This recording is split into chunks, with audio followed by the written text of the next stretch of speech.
We've been learning about some of the laws of saying al netilat yadayim and saying and the bracha of hamotzi on bread.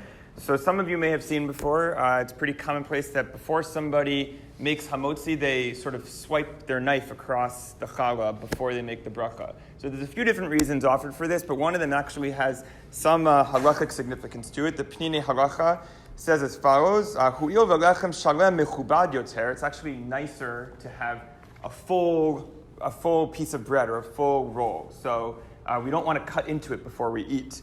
But at the same time, we don't want to make what's called a hefsek. You don't want to wait too long after making the bracha before you eat. So we're sort of in this conundrum. On the one hand, we want to make a bracha on a full challah, on a full piece of bread, and it's more mechubad that way. But on the other hand, we don't want to have too much lag time in between the making of the bracha and then being able to actually eat the challah. So the compromise position is to sort of begin to cut it such in a way that it still remains mostly full.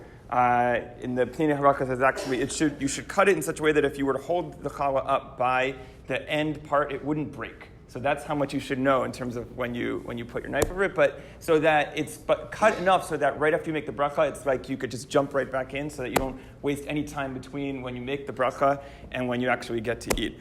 So there's a few other reasons for why people do it, but that's one of the halachic reasons why people do the little knife action on their challah right before they make the bracha. We'll say